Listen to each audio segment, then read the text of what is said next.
بسم الله الرحمن الرحيم الحمد لله رب العالمين وصلى الله وسلم على سيدنا محمد وأهل بيته الطيبين الطاهرين. Welcome these beautiful faces on the first day, and I hope you continue your visits to the masajid, to the mosques, to the Islamic circles and Islamic centers during this holy month, for what gives flavor to the month of Ramadan is when you come to the masjid. When you visit your community members, your society members. You visit with them, you break bread with them, you share the dua and the prayers and the supplications with them. That brings lots of meaning and flavor into the fasting of the month of Ramadan. And of course, when you come to the Islamic Center, try to contribute. Let's contribute. Sometimes you contribute with the food, with the money, sometimes with cleaning the place, making it neat, beautiful, presentable, clean. These are our responsibilities, all of us. We belong to this place. We have a sense of ownership and sense of belonging to these places. So let's, live up to our responsibilities. The best one who describes the month of Ramadan and the numerous benefits of this month is our great Prophet Muhammad sallallahu alayhi wa sallam. This hadith has been narrated by our eighth Imam, Al-Imam Ali ibn Musa al-Rida alayhi salatu wassalam, an abaihi, from his forefathers, and Rasulullah. The chain of narrators ends with the Prophet. So the Prophet said the hadith, and his children, his Ahlul Bayt, his family, they passed this hadith from one generation into the other. So Imam al-Rida says the Prophet, during the last Friday of Sha'ban, the year that Ramadan was prescribed and mandated, it was the second year of the Hijrah. When the Muslims were in Mecca, they were not asked to fast. There were no fasting. So when they came to Medina, on their second year of staying in Medina, Quran came in Surah Al-Baqarah, يا أيها الذين آمنوا كتب عليكم الصيام كما كتب على الذين من قبلكم لعلكم تتقون. Now, fasting has been prescribed over you as it has been with previous religions and generations. So you may attain self-restraint and self-control. So the Prophet stood and he said to his community, أيها الناس إنه قد أقبل إليكم شهر الله بالبركة والرحمة والمغفرة. This month has arrived carrying three gifts. Gift number one is barakah. What is barakah? What is the meaning of barakah? We always say, God bless you. What does it mean, bless? What is the true meaning of a blessing? We say we have so much blessings from God. What do you mean by that? Blessing in Islam means continuity, sustainability, and stability. It means what God would give you and bestows upon you remains there. It's not taken away from you. I'll give you an example. You may say, God bless your children. What does it mean? God bless your children, it means that your children are going to be the source of giving, the source of honor, the source of pride for you. They are not going to be a burden on you. Many children, God gives families, some of them, He gives them many boys, many girls, but they are a source of burden on the family. The family is not proud of their children. And sometimes God gives only one son, only one daughter to one family. One, not 5, not 10. But that one is plenty. Plenty in goodness. Plenty in giving, in contribution to the family.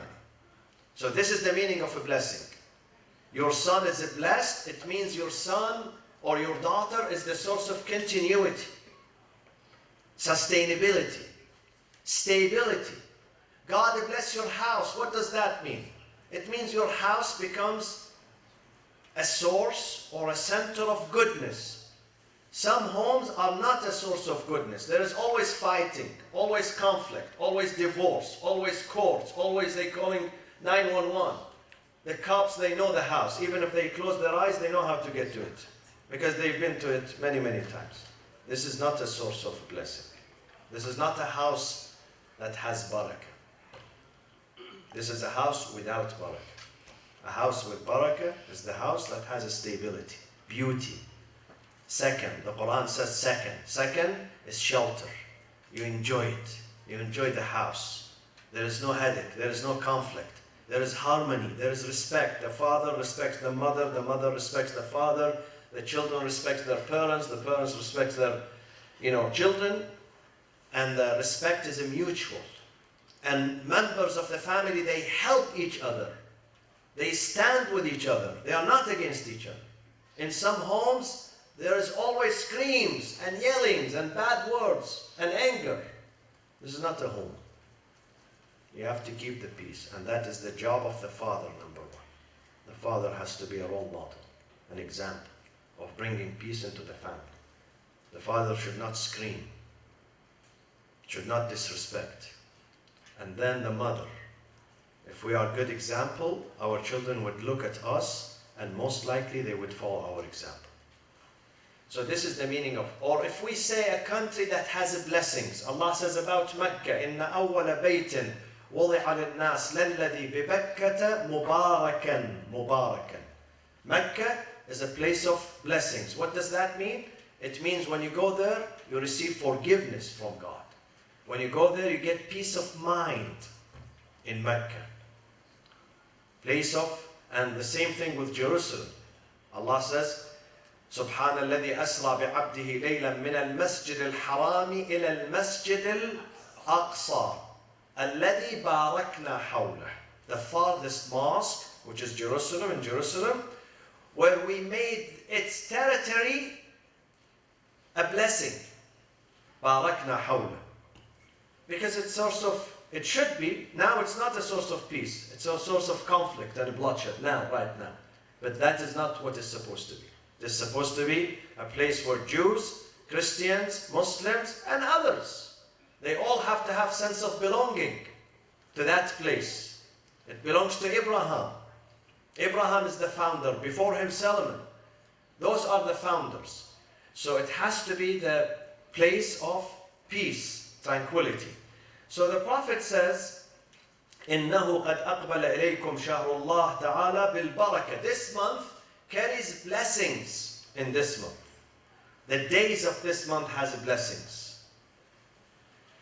The months of this, the nights of this month, because you get something out of them. What do you get? What do you get? Look at what the Prophet says. وَالرَّحْمَةِ. You get the mercy of God. You get the maghfirah, the forgiveness of God. If God does not provide us with Ramadan,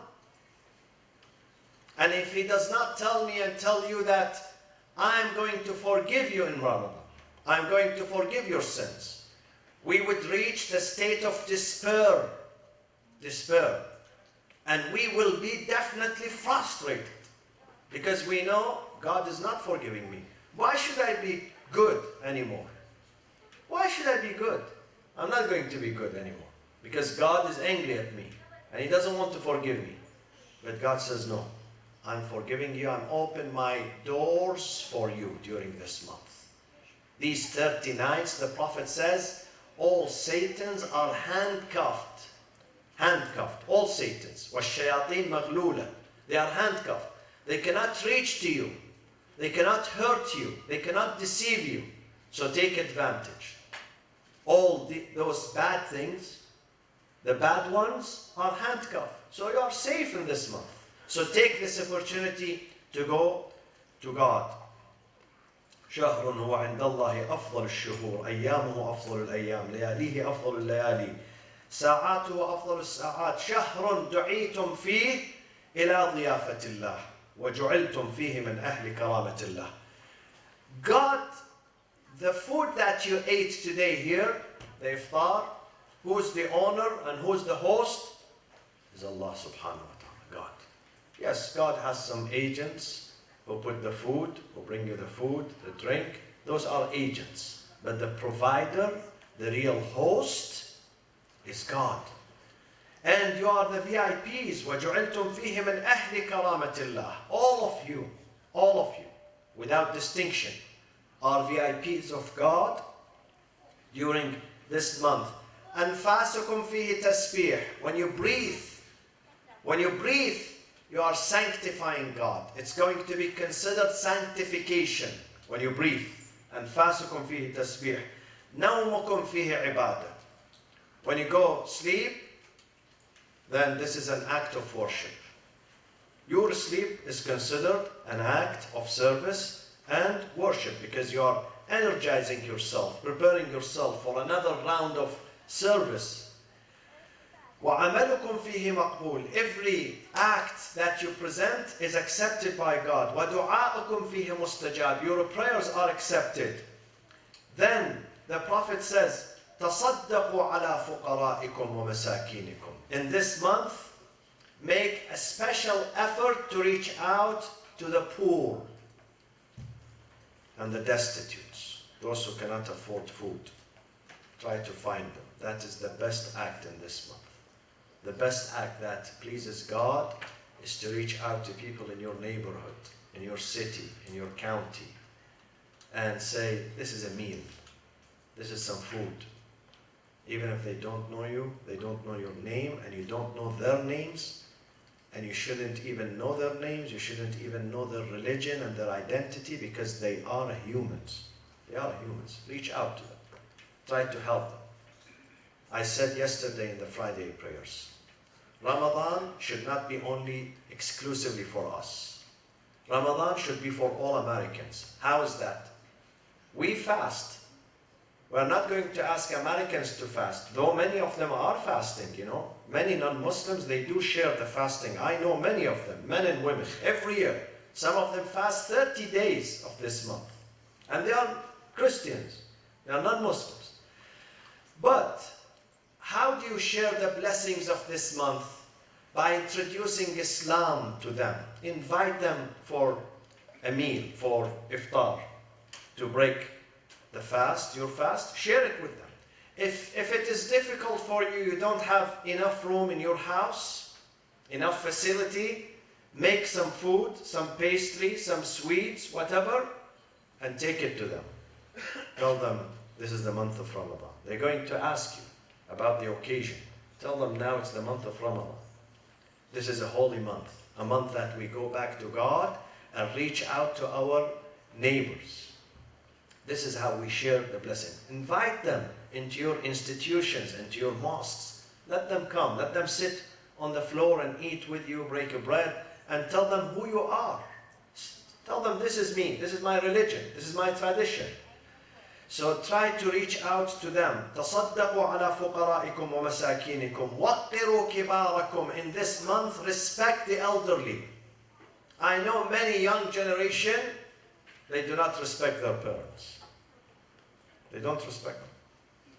I'm not saying respect them, just salute them every morning like military officer. No, they don't expect that from you. Respect, it means when they say something to you, they say this is harmful.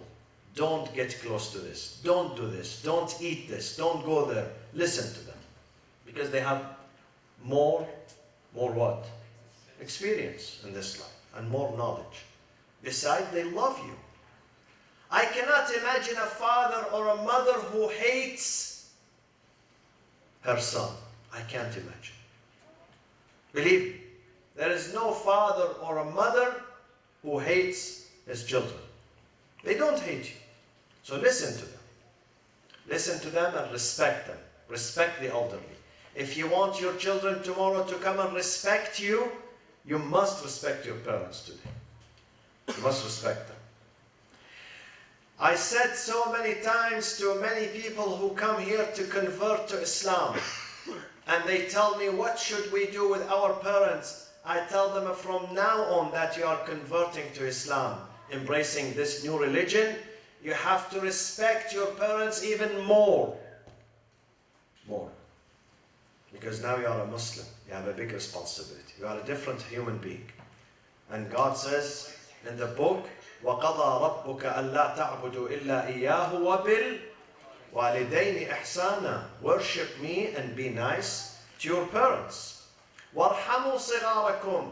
Respect your elderly and bestow mercy on the young ones. Bestow mercy on them. Do not neglect them. A father should not neglect his children. If you are neglecting them outside Ramadan, don't do this during the month of Ramadan. Pay more attention, spend more time.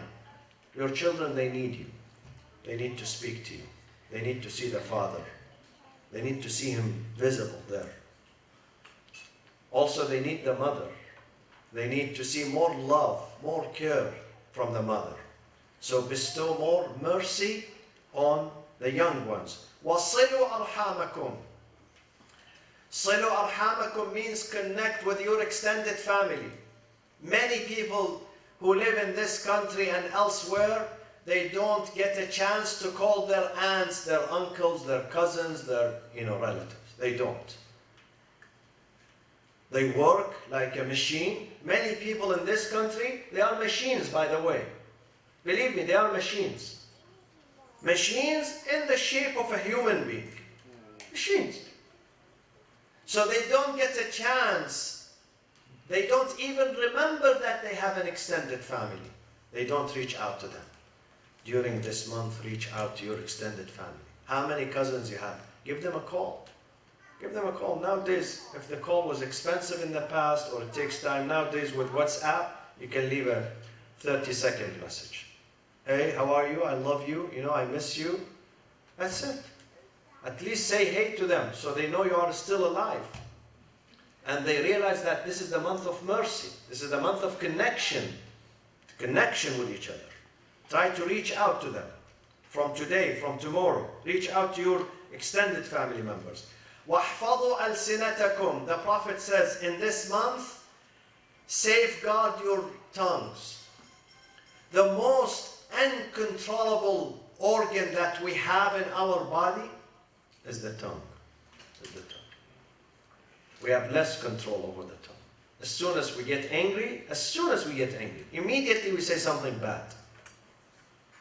And this is unacceptable. This would hurt your character. This would compromise your integrity. You would lose your value. People judge you by what you say. By what you say. Because what you say is the reflection of your heart, your character, your spirit. If your spirit is good, what you say is going to be good. If the spirit is evil, what we say is also evil. So let's try to control the tongue. Let's consider what we say. Amir al-Mu'mineen, Imam Ali alayhi salam, he says, فَمُ الْعَاقِلِ قَلْبُ الْعَاقِلِ أَمَامَ فَمِهِ. Insan who is wise, he puts his heart first, then tongue second. But the foolish, the ahmaq, he puts his tongue first and then the heart second. Meaning that when he speaks, when he throws the bad things, then he starts thinking, oh, why did I say this? This was too bad. But a person who is wise, he doesn't say unless he evaluates. What I'm going to say, is it good or bad? If it is good, he will send it out. If it is bad, he would not send it. He would restrain it. He would restrain it. وَاحْفَظُوا أَلْسِنَتَكُمْ. Safeguard your tongues in this month. When you speak to your family members, when you speak to everyone. Believe me, sometimes you can win the hearts of people through your tongue. Through something small you say. Something very small. Small sentence. Small word you say. You can win the hearts and the minds of many people around you. And this is exactly the teachings of this book, our book. ادفع بالتي هي أحسن فإذا الذي بينك وبينه عداوة كأنه ولي حميم. Now we have a president who does not control his tongue. And look at what he's doing now to America. He's hurting his country. He's hurting 330 million people because he cannot control his tongue. It damages, not only sometimes someone says something damages himself. And sometimes it damages his county, and sometimes it damages the whole country, rather the whole world. احفظوا ألسنتكم. And then وغضوا عما لا يحل النظر إليه أبصاركم. Control your eyes too during this month. وعما لا يحل الاستماع إليه أسماعكم. Certain things you should not listen to them, don't listen to them. Control yourself. Say in the month of Ramadan, I'm not going to contaminate my heart through listening to something bad. Don't listen. وتحننوا, and I will conclude with this small sentence. وتحننوا على أيتام الناس يتحنن على أيتامكم. In the month of Ramadan, be extra compassionate with the orphans. There are orphans in your community, in this country and other countries. Sometimes you see the orphans, sometimes you see their pictures. In Syria alone, there are hundreds of thousands of orphans today in one country. In Iraq alone, there are millions of orphans. Reach out to them. I know they could not be your relative, but they are humans. They are related to you in humanity. And you have to be responsible in this life. God did not send me to this life just for me to eat and drink and have fun. This is the life of animals. God says, I will judge you on the day of judgment by the number of the lives you saved. I don't care how much you prayed, how much you fast. This was done for you. I care about how much lives you saved. How many lives? How many lives? On that day, God is going to judge us and reward us based on how many lives you dignified, you saved, you brought them back to dignity. And one example of that are the orphans. Reach out to them. Try to contribute, try to give, try to feed. If you can do it yourself, this is wonderful. If not, ask someone that you trust. Tell them these are $50. Give it to someone. Buy some food for this family, for that family, for this orphan. وَتَحَنَّنُوا, the Prophet says, be extra compassionate and careful with the orphans during this month. May Allah, inshallah, bestow blessings on all of you and your families and your children, and accept your fasting during this month. Remember to recite Quran. Quran is a book that opens our hearts and our minds in this month. This month witnessed the birth of this book. Not only this book, in Islam we believe even Torah, Old Testament, even the Bible arrived on Moses and Jesus during the month of Ramadan, a holy month for all religions. So try to read at least one section, one juz. This book has 30 sections, one section, inshallah, and we see you every night here. We break bread together. Invite your friends and your neighbors. بسم الله الرحمن الرحيم. اللهم اغفر للمؤمنين والمؤمنات والمسلمين والمسلمات الأحياء منهم والأموات. تابع اللهم بيننا وبينهم بالخيرات. من على مرضانا بالشفاء والصحة والعافية. وعجل في فرج سيدنا ومولانا صاحب العصر والزمان. وإلى أرواح المؤمنين والمؤمنات والشهداء ثواب الفاتحة مع الصلاة على محمد وآل محمد.